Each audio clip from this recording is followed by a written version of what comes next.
president is in Beijing. He was in Seoul last night. They introduced him as the leader of the world. I say to the North, do not underestimate us. In Virginia, Democrat Ralph Northam easily defeating Republican Ed Gillespie by 9 points. The president tweeted this out: Ed Gillespie worked hard but did not embrace me or what I stand for. Trying to be half in, half out with Donald Trump was never going to work. Vice President Mike Pence and several members of Congress are heading to Sutherland Springs, Texas, to meet with the grieving families after that mass shooting at the First Baptist Church. What did you make of some on the left who mocked this idea of praying? Shannon, I'm a believer, and I believe in prayer. California's NAACP wants to get rid of the anthem altogether. The group claims the Star-Spangled Banner is one of the most racist, pro-slavery, anti-black songs in the American lexicon. In the 1 year after his election, President Trump has come through with a strong growth rate, low unemployment, and a big stock market rally.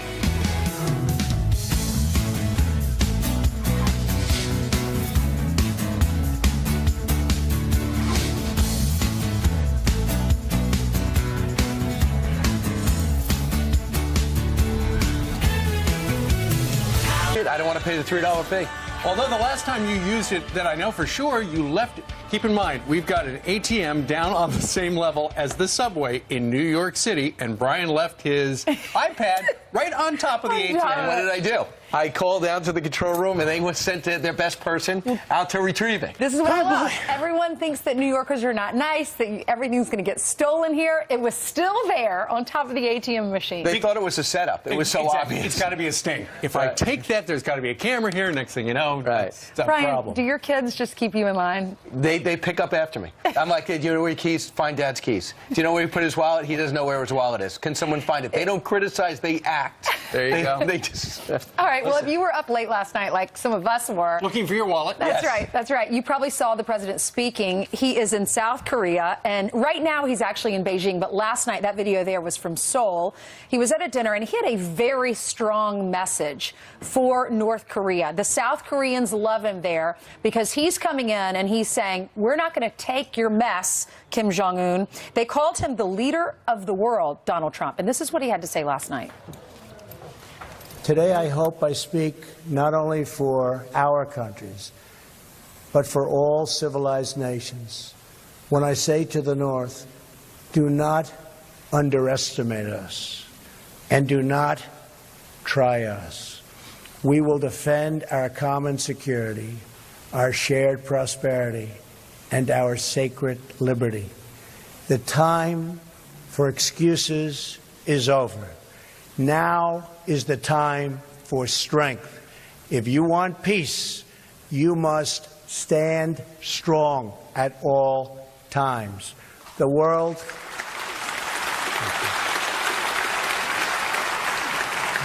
cannot tolerate the menace of a rogue regime that threatens with nuclear devastation. All responsible nations must join forces to isolate the brutal regime of North Korea, to deny it, and any form of it, you cannot support, you cannot supply, you cannot accept. So there you've got Donald Trump, who was elected President of the United States 1 year ago today on this date. And there he is as the leader of the free world. He said to Mr. Kim, North Korea is not the paradise your grandfather envisioned. It is a hell that no person deserves. And he said the country is, it's run like a cult. And he had something very, very pointed. And he said to Kim Jong-un, the weapons you are acquiring are not making you safer. They are putting your regime in grave danger. So the writing is clear. Stop it already. Right. He also pointed out the day prior that there is a pathway to talks and a better way. So he's not totally slamming the door, but he's trying to reaffirm South Korea. We have your back. Also interesting because this is a liberal leader of South Korea whose natural penchant was, forget the THAAD missile, let's start talking to North Korea and let's reaffirm relations with China. They have a reality has set in, and now they seem to be talking pretty regularly, and the bonds seem pretty strong. I would like to add this, too. South Korea is also committed to buying a lot of our weaponry, which is going going to help our economy. He said billions of dollars going to help people have jobs here in the U.S. because he says our equipment is better than any other countries. He also mentioned, he gave examples of why North Korea, why this guy is so evil and such a dictator. Talked about Otto Warmbier, talked about a lady who was pregnant in Korea with a Chinese man's baby and what they did to that baby because they said the baby wasn't worthy. Yeah, and Brian, to your point earlier, when he was in Japan, he was alluding to the fact that Japan's going to be able to shoot missiles down as well. So I got a feeling, while they haven't announced any big defense contracts thus far, and we had Kellyanne a couple of days ago, and I asked her about details, and she kind of backed off a little bit. I would imagine when the president comes back, he will unveil, not only did he go as a statesman, but he went as a salesman. And we're going to hear in the next week or two about a lot of defense contractors. We're going to make a lot of money in Asia. Yeah, they're traveling with the president. And just quick thing on Japan, if they change their constitution to allow offensive weaponry, that would really get China's attention, and that's the last thing China wants. They still break out in hives every time they think about World War II. Meanwhile, breaking overnight, a big night for the Democrats is Ralph Northam wins the race to become the next governor of Virginia, and it wasn't close. And in New Jersey, Phil Murphy beating out Kim Guadagno. That's right. And Griff Jenkins is live in Washington, D.C. with details on both races. Hey, Griff. Jenkins. Ainsley and Brian, good morning. Democrats are celebrating a big night, claiming their first major victory since President Trump took office. In Virginia, Democrat Ralph Northam defeated Republican Ed Gillespie by 9 points, 54-45. Northam ran on a clear message, tying Gillespie to President Trump, something that he continued in his message in his victory speech. Virginia has told us to end the divisiveness, that we will not condone hatred and bigotry, and to end the politics that have torn this country apart. It's going to take a doctor to heal our differences. Then the party was interrupted, and what appeared to be Trump supporters turned protesters booing the governor-elect as he was led off the stage, and the protesters had to be removed from the room.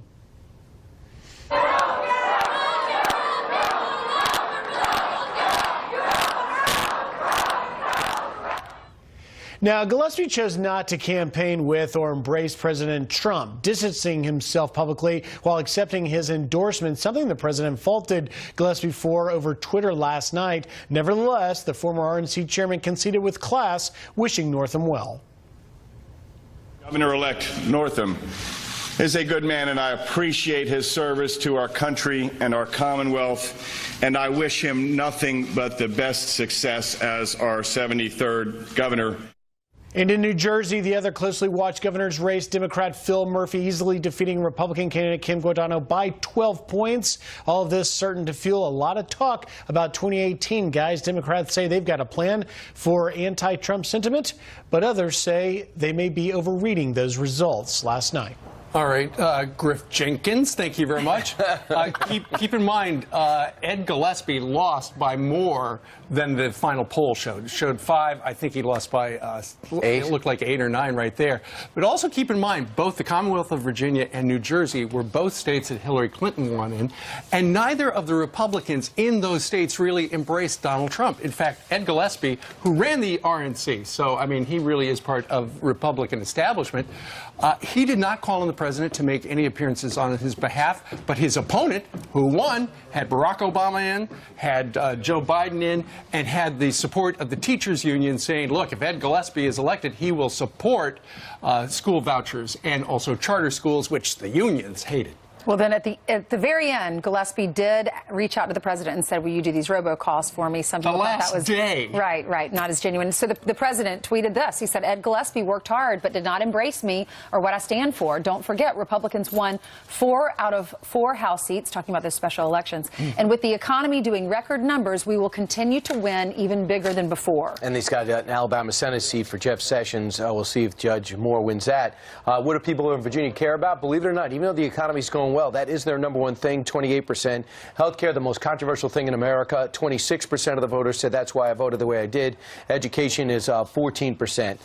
So we'll see. He takes over for a Democrat in Terry McAuliffe, and prior to that, the Republican basically almost ended up in jail. So the people of Virginia don't have a great feeling for Republicans. Meanwhile, the people in the state of New Jersey, the number one issue for them, taxes, because it looks like the guy who is coming in wants to raise them. We got to work a little bit harder, a little bit longer, Steve. Isn't that counterintuitive? I mean, isn't that... Hello? All right, so Steve's going to be around for a lot longer. That's right. No retirement at 65. By the way, Steve, you work for 2 hours for free. The last hour is the only one you're getting paid for. But that's the way it works in America now. Right. Wait a minute. I only work 3 You only work hours 3 hours a day? Yeah. Lucky duck. All right, Ann wrote us. Thank you for your comments. Ann wrote us and said Gillespie was not smart enough to embrace the president. He could have won, but he was seen as middle of the road, not enough to bring out Republican voters. And the governor race, this is from Jim. You know Jim. The governor races lost yesterday are due to the lack of luster Republicans in Congress, blame the lack of action on the ACA repeal and replace, and now the dragging of feet on everything else. And now they got to go sell this tax reform, which a lot of Republicans are unhappy with. You know, Diamond and Silk, the women who have got the Twitter account and the Instagrams, they tweeted this out yesterday.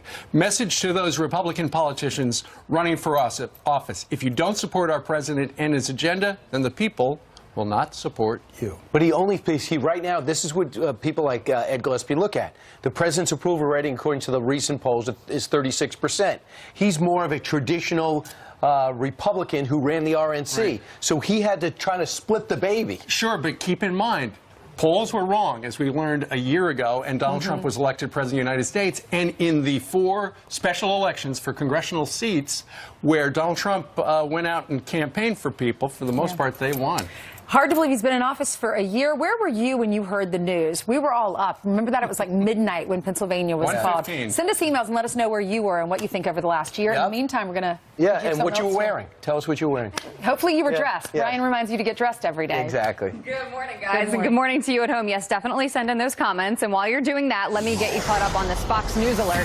Vice President Mike Pence heading to Sutherland Springs, Texas today in the wake of the horrific church shooting, where survivors say the gunman walked pew by pew looking for people to shoot, targeting crying children and babies.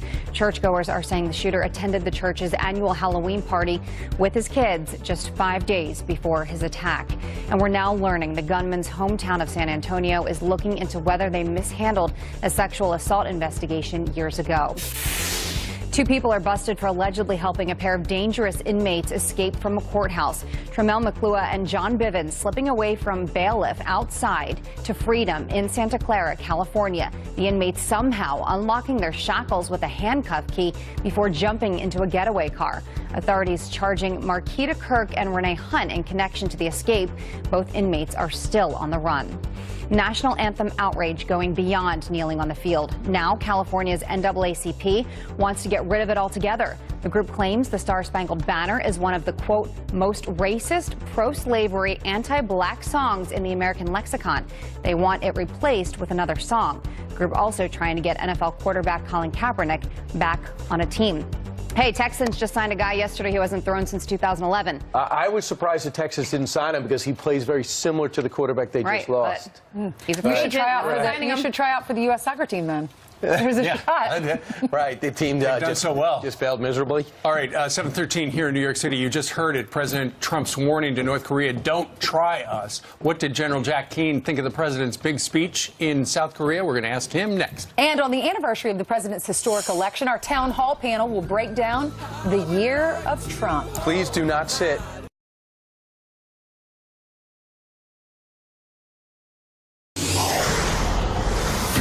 Fox News alert now. Overnight, President Trump in South Korea delivering a direct warning to Kim Jong-un while urging the rest of the world to join him and us. Here to react, Fox News military analyst and former U.S. Army Vice Chief of Staff General Jack Keane. All this, General, is a pregame to the big show. And the big show is the one-on-one meeting with our president and the leader of China. What has to happen if General Jack Keane was advising the president?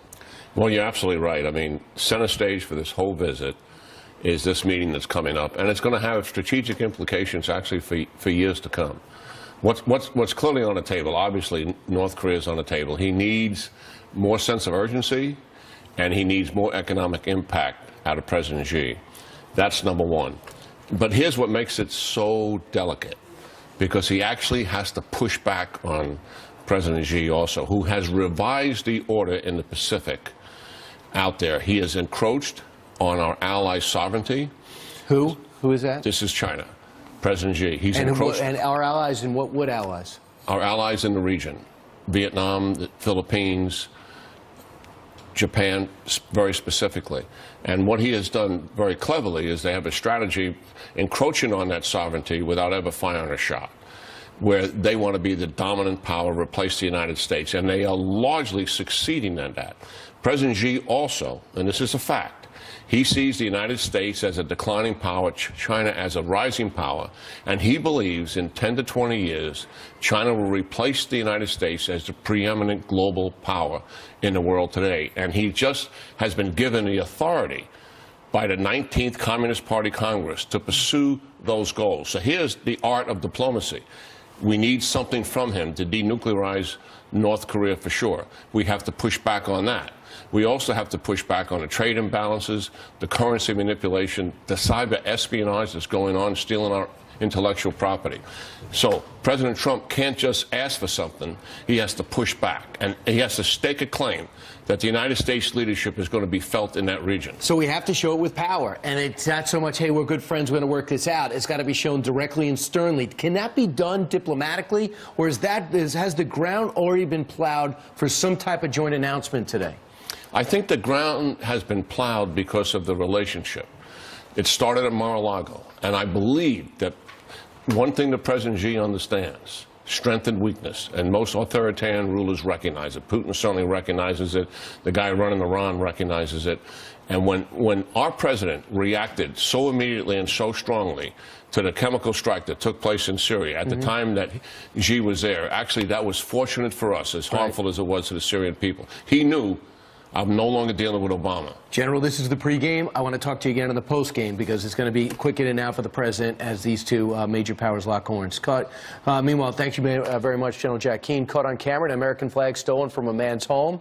We're going to give you the details on that in just a moment. Don't miss a minute. This is Fox and Friends, and Alan Dershowitz is going to walk out. How do I know? I just read his mind.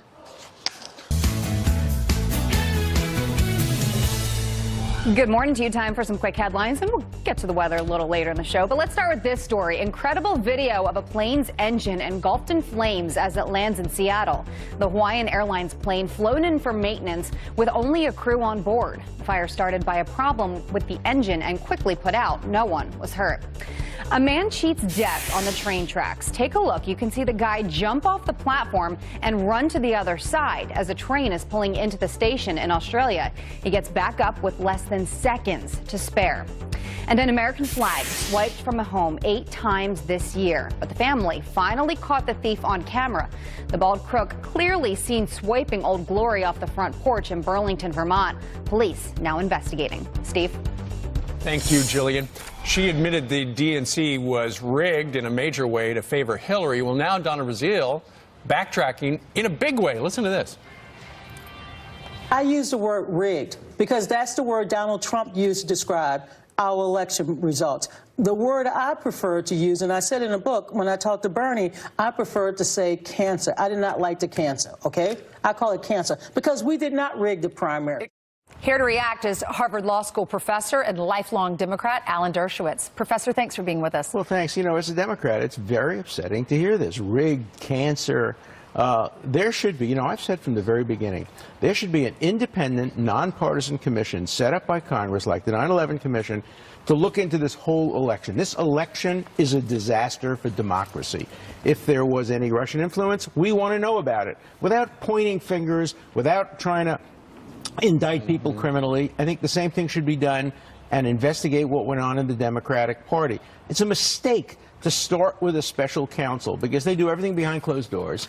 We'll never know what really happened, but an independent commission looking into the investigation, the goal being to stop it from ever happening in the future. That's what America needs. Isn't this what politics, isn't this what happens in politics? It shouldn't Doesn't happen. surprise me. I mean, this is why no one trusts politicians. Politics are dirty. We expect this to happen. But there's a big difference between politics being dirty, which we expect, and politics being criminal. And we shouldn't cross the line and accuse people of criminal, whether it's the Republicans yelling, lock her up, or the Democrats yelling, lock him up.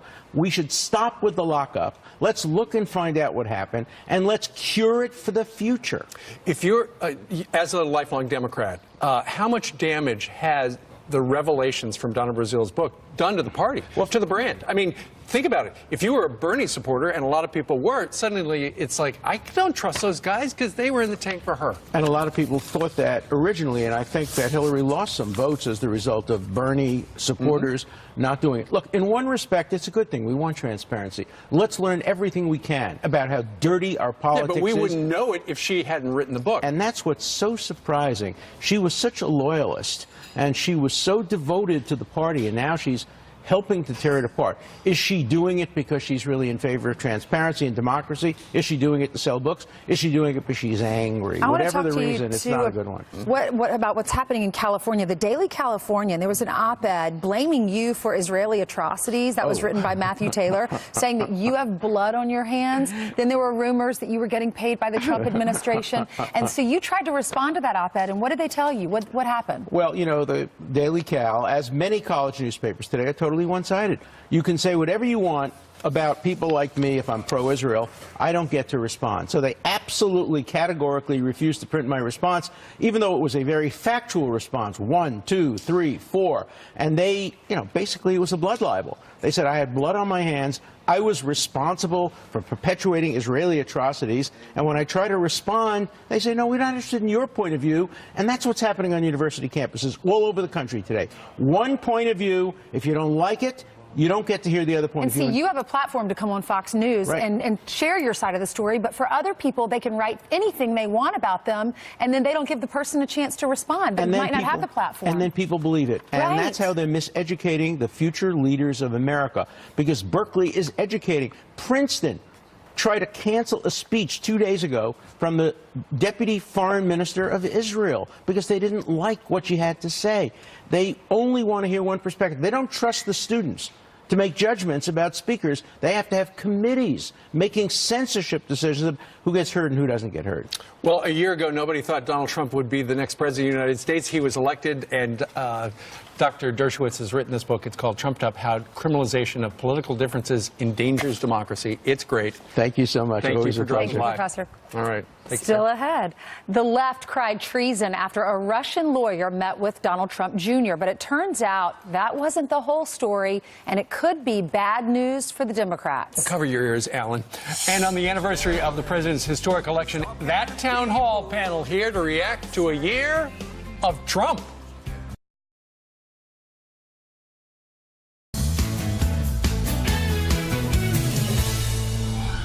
It is November 8th, the day that we make America great again. A victory for Donald Trump in Ohio can be called by the Fox News decision desk. Ohio has picked the president the last 13 elections in a row. This is a big deal. Fox News decision desk is now projecting that Donald Trump has won the state of North Carolina. We know we're going to win tonight, but come what may, he built a movement. Donald Trump will win the state of Florida. This is an ideological and electoral revolution of the kind we haven't seen since Reagan. Donald Trump has won the state of Wisconsin, and there goes her blue wall. In the Clinton campaign headquarters, Jen, we looked in there and it was very still. It is subdued. There are moments where you could hear a pin drop. Fox News can now project that Iowa will go to Donald Trump. We are going to make this decision now. The Fox News decision desk has called Pennsylvania for Donald Trump. This means that Donald Trump will be the 45th president of the United States, winning the most unreal, surreal election we have ever seen. I can only say that while the campaign is over, our work on this movement is now really just beginning. It has been exactly 1 year since President Trump's historic victory over Hillary Clinton. And once again, we have convened a town hall panel to talk about where we stand. Good morning to all of you. Good morning. All right, show of hands. Who a year ago was positive that Hillary would win? than half of you. All right, who predicted that Donald Trump was going to win? Only 4 of you. All right, who is pleased with year 1 of the Trump administration? All right. Aaron, let's start with you. Why? Well, I think, look, we need to do some things on regulations, right? In terms of, we've already reduced the cost of regulations, but in terms of legislation, we do need to get some things done. But if you look at some numbers, he has made some really, really great accomplishments. Just on his own without the help of Congress. Absolutely. It's been totally unilateral. For example, the Dow has had 72 closing highs since President Trump took office. 72. Our most recent was on November 3rd, and that was the all-time high. Merger and acquisition transitions totaled $1.2 trillion since he took office. So our economy is surging. Unemployment is down below almost 4%, which is a 17-year low. He has done a lot of great things for our economy. Okay, so we had Stuart Varney on in the first hour of the program, and we were talking about how the economic numbers have gone crazy. Happy days are here again, is what they're saying down on Wall Street. Who's actually felt that in their pocket, though, where you've seen your 401k go up or your bank account? Elliot, tell us about that. I'm invested in index funds, so index funds go up and down with the S&P 500 in general. So no question, the S&P's had a great run since he became president. And what do you think about the next year? Well, look, I don't know if they're going to get a tax package through. And you mentioned he's gotten no help from Congress. That's true, but that's on him. Why is he picking fights on Twitter with moderate Republicans who are his natural allies? Chuck, you're right next to him. When you look at the 2 gubernatorial races, both went to Democrats in blue states yesterday. Neither one of them really embraced Donald Trump. And when you look at Ed Gillespie, he's as establishment as they get. What's the message to politicians on the Republican side when it comes to embracing Donald Trump if they want to run for high office? You know this. I run campaigns for a living, and there's an old adage: is you don't let your opponent identify you before you get a chance to identify yourself. The other thing is figuring out how close to Donald Trump do they really want to get. The base of the Republicans and the base of Democrats are going to show up, and what we have to realize in 2018, the Republicans need to, and I'm no Republican strategist, but if I was doing their playbook, is how do you expand that base? Because last night proved that there's a wave coming on the Democratic side, even though maybe we had never seen wins like that. We picked up 27 state House legislatures since he's been in office. Maybe I should have raised my hand when I said I was happy for it. It's good for Democratic strategists. It's good for your business. Wendy, what do you think about year 1 for Donald Trump? To be quite honest, I don't think it's gone well. And I think if he wants to maintain his seat and run again in 2020, you cannot sell the same thing without evidence. And that's what we're seeing right now. He has to have evidence, and that evidence will be rooted in legislative wins. And so we have to make sure that we hold him accountable. And I don't think that that's necessarily a partisan issue. That's an American issue, making sure our president is held accountable. And David Webb in the back row right there. One of the problems for Donald Trump is he wanted to drain the swamp. He went to Washington. For the most part, the swamp's still there. Well, yeah, and the swamp's going to be there for some time. You're not going to unravel what has been 7+ decades of the swamp growing in Washington. You can pull the plug on it, but it's going to take time to unravel the bureaucratic problems that are there. There is a deep state in the sense of a legislative structure, a support system in lobbyists and special interests. You look at the District of Corruption and the documentary that was there about D.C. and the surrounding power and the money that circles that city, that's not going to go away. And we're not even really into true year 1, just year 1 since the election. So we can't write the legislative obituary on the Trump administration when you literally are not even into the full year 1 of the administration. All right. On the other side of the back row, we've got Lauren Arpel. Lauren, what do you think about the fact that, as we heard earlier, Congress, while they are Republican-controlled, not really helping the president? They're not really helping the president, and you're starting to see it with people like Jeff Flake and Bob Corker. They're looking at their internal poll numbers, and their constituents are starting to retire them, and they've chosen not to run for re-election. And they need to get on board with this president, or they're going to see it in their next election cycle. They need to put their personal differences aside, whatever their issue may be. Maybe their primary candidate didn't win, and they're upset about that. Maybe they have a personal issue with him, that they don't like him, they don't like his personality, they don't like that he tweets, whatever the case may be. They need to put it aside, and they need to remember why they were elected, and they need to start doing their job. All right, Nikki, you're right next door to her. I know you're a Democrat. I am a Democrat. But you're sympathetic to the Trump voter. I am sympathetic. I wrote about the plight of the white working class during the election because I think it very much tracks with the plight of the black working class. I think that unity is what's missing.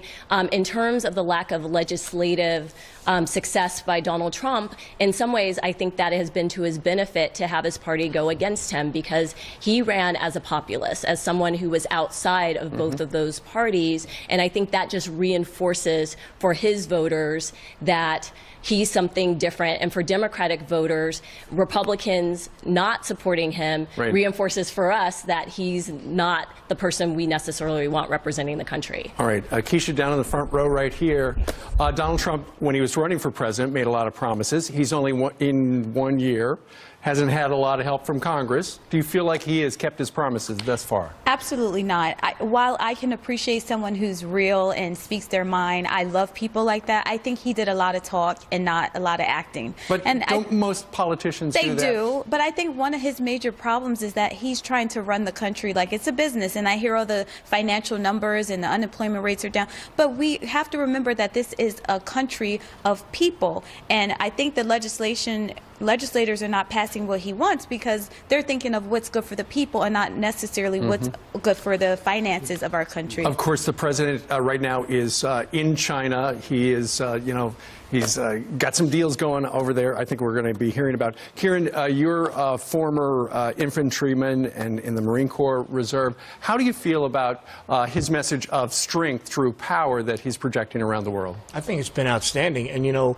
in the past 10 months that he's been president, his overseas trips have been some of his finest hours. His speech in Poland back in the spring or summer was described by everyone as Reagan-esque. He really reminded us the gift of freedom that we have here. If you see some of the pictures of him in Japan with American troops, he's like a rock star to the American military man who I think under 8 years of Obama felt like you know, they were doing a lot of heavy lifting, a lot of heavy fighting, but the man in the White House didn't necessarily have their back. I think they feel that President Trump has their back. At your back is Emma. Emma, you're the final contestant we haven't spoken to yet. What's your observation about year one of the Trump administration? Look, I was a huge Hillary supporter, and I campaigned very publicly for her. I was very disappointed, needless to say. And when it comes to women and policies on women, he has proven to be a bigger disappointment than I had ever imagined. All of his policy is attacking women's rights, whether it be reproductive rights, family rights, when we're talking about funding for after-school programs, early Head Start programs, for military families, for child care for military families, funding is being threatened. So we're not just talking about questionable policies like reproductive rights. We're talking about policies that affect working families, the working families that elected Trump. Sure. Emma, as you look at the state of your party right now, after Donna Brazile has come out with her book that shows that the DNC, it looks like, was in the tank for Hillary, and all those Bernie supporters, they thought he had a chance, but really he didn't, and all this other stuff, your party's in trouble. Yes, it's not a pretty picture. It's not a good look. And but you know what? One of the greatest things that's come out of this election is that it has highlighted problems that need addressing. It has paid attention, it's forced us to pay attention to gender inequality. I don't believe that we would have this Weinstein scandal going on if the presidency had not highlighted some of this pent-up anger that is in the American women. When it comes to the party, yeah, we have big problems in the Democratic Party, and Donna's book and the failed election are just evidence of that, so we can get to work now. All right, exit question once again, audience participation. Can I see the hands of those who are hopeful that year two is even better than year one? Not hopeful? I guess not. That's okay. You're going to be back in an hour, and Ainsley's going to ask you about that. All right, great panel. Thank you very much. Meanwhile, Vice President Pence set to meet with victims and first responders down in Sutherland, Texas later today as we learn even more details about the church killer's past. Live on the ground there next. And Joe Biden just revealed something big time about President Obama, the man he's hugging right there. Stick around.